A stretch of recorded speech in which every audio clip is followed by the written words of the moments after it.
Jayesh Mehta is country treasurer at Bank of America, and he's joining us right now on the show. Jayesh, thanks for coming on a little earlier than your scheduled time. Appreciate it. Prashant, this side.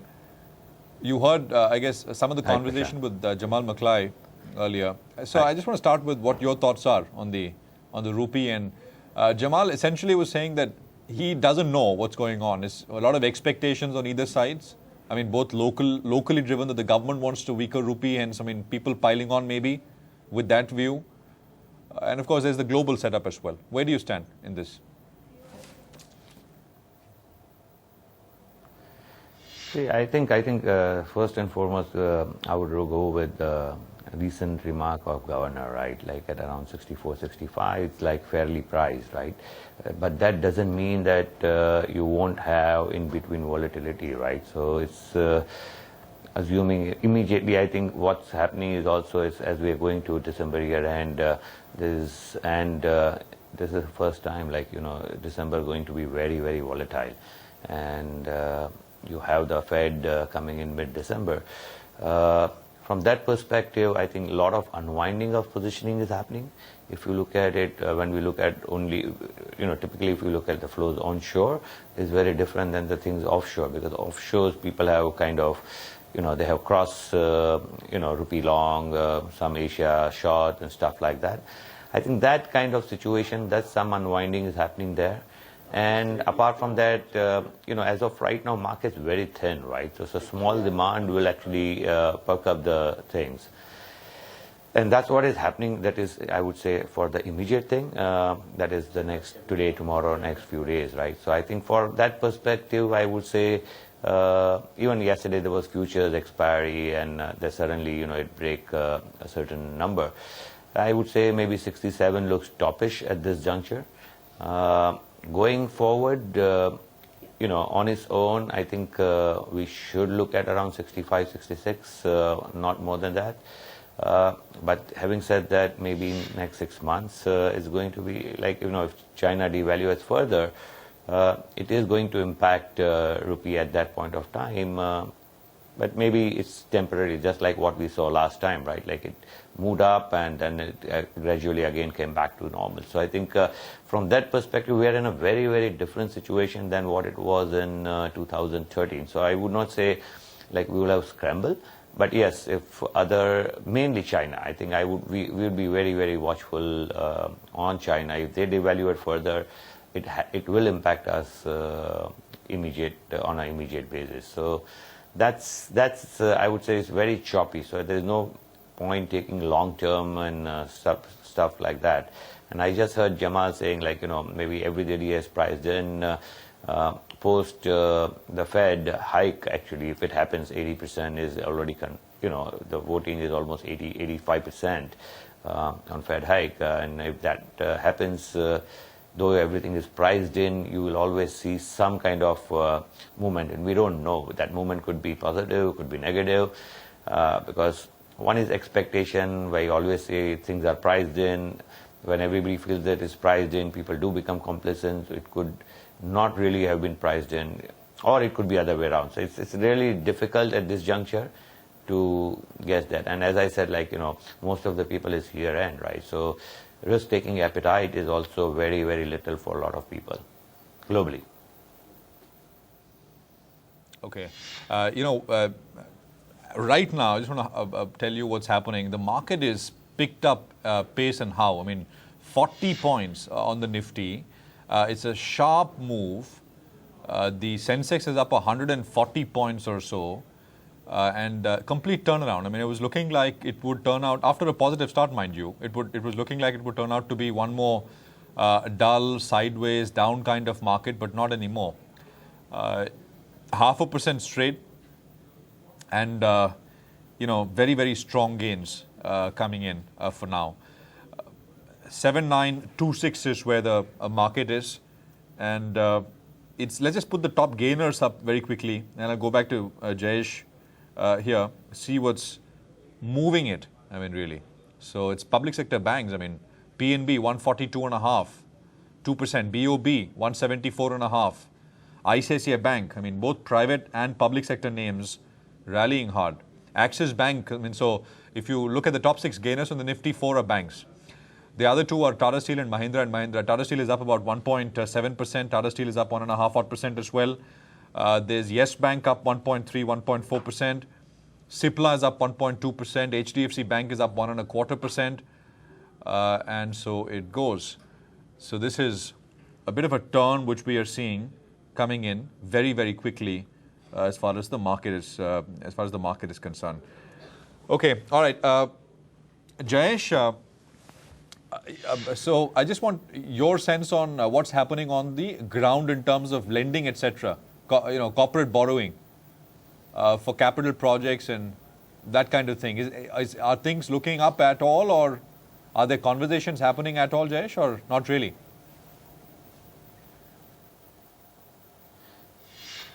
I've been talking to some of the banks and particularly large PSU banks and all that. The sense what I'm getting from them is a lot of borrowing which is happening is actually a kind of refinancing which is happening for the old project, but they aren't seeing large guys for capex borrowing. There is some moment in the small and medium enterprise, but they aren't seeing too much on the large side. So I think from a bank's credit demand growth perspective, it's not that great, looking great. If you look at the overall number too, it's not looking that great at this juncture.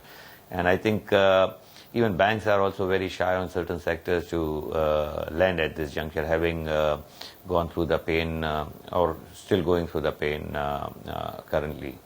So I think from that perspective, your real blue chips in India are actually not yet borrowing. So that's where the credit situation looks like. But I wouldn't be able to, gauge much on that at this juncture. This is more hearsay with people and with some of the local banks and stuff like that. But otherwise, we're just giving much large capex demand or capex demand, really speaking. Yeah. We shouldn't discount the hearsay. On a lighter note, Jayesh, you pick up a lot there, right? Absolutely. So, absolutely. I mean, there is. And So what is it, Jayesh? I think overall is it lack of confidence that demand will pick up? Is that the issue? So I just want to kind of understand the thinking right now that you are picking up from corporates, banks, etc. What is it? Is it lack of real effective demand, and the lack of confidence that it's going to come back anytime soon? Because that is worrying then. No, I think couple of things, right? A is what has happened. I'm talking broadly in a larger side of it, right? A lot of people are still stuck with the previous projects and project expansion, right? At this juncture, till it gets monetized, till it gets, setting up new projects becomes really difficult. And most of them, if you look at it last 5 years, most of the new investments were more in infra and power and stuff like that. And it is, they are all trying to refinance that at this juncture. It's not actually started to, I'm thinking most of the guys, right? It's not yet started generating cash flows to repay that and all that. So when you have one project, it is still not completed, and not completed in the sense not start paying it off. Your appetite to start new one becomes difficult, right? And as far as a lot of non-leverage, a lot of new guys who didn't participate in last 5 years, I think generally, again, the same thing. It's not about demand. It's about setting up the new thing. The world itself is one is India part and second is the globe, right? So it's not looking that great. But we do hear some people talking about it, but we haven't really seen any large investments coming through at this juncture. Okay, I mean, this is the news flash at the bottom of your screen, and I think this is partly or maybe fully the reason why the market started rallying. So this is source-based information from the Prime Minister's office. The PM has invited Ms. Sonia Gandhi, Dr. Manmohan Singh, for a discussion on GST. That's the goods and services tax, and that's later this evening. So this is for the first time a direct intervention by the Prime Minister coming in to break the deadlock on the GST. There are a couple of issues which the government has been, which the Congress, the opposition has been, I mean actually mainly the Congress, not so much the opposition, has been insisting on. One is of course taking away that 1% tax on transfer of goods interstate. The second of course is put the rate, the cap GST rate in the bill itself and then pass it. I think there have been one or two other demands as well, but these are the main two demands which the Congress has been insisting. And it's been saying that if you accept one and not the other two, it's not okay with us. It's important that all three or three or four demands actually are taken up. Jayesh, what's your view on this? The latest news which is coming in here right now on this invitation by the Prime Minister, intervention by the Prime Minister?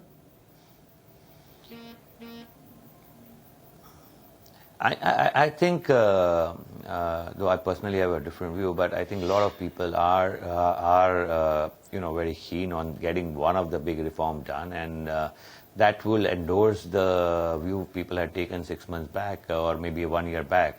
So I think that would, kind of give them a way that yes, it is moving in the right direction. I think at this juncture, people have lost that expectations were too high, and people feel that nothing's really moving. So if one thing really happens, if you really look at it, will it have a greater impact? Yes, maybe 0.5% or a kind of impact on the overall growth. But yes, it's good to have. And it would, I would say, if this passed through, I would say a lot of investors' confidence might actually get revived. So I think walking the talk, as you say, right? So that's what people want to see now. So I think that would be good if it really happens through. Have you studied the subject in any detail, this entire GST thing? Because, I mean, I was speaking to Mr. Satya Podar, who's a policy advisor and who studied the GST and has been involved, etc., in it over the years. He's with EY. And he was actually saying that his main contention here is that if you exclude things like petroleum, alcohol, property, real estate from the GST as it is being proposed right now, according to him, I mean, there is no benefit to be had. That was his assessment, blunt assessment. I mean, actually, it could be counterproductive. That is what he said. He's okay with the 18% rate and some of the other things he's okay with. But these exemptions is what he thinks will make it ineffective. Go on.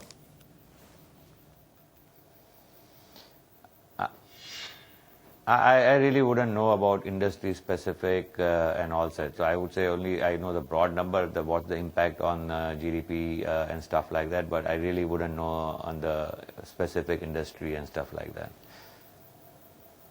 Okay, all right, fair enough. But it's one of those things, right, which I guess the financial market will jump on to say, well, hey, look, this is happening, especially the bulls, that things are getting done now, and let's celebrate a little bit. I think the small mini celebration you saw. That's the thing, that things are getting done, whether it says...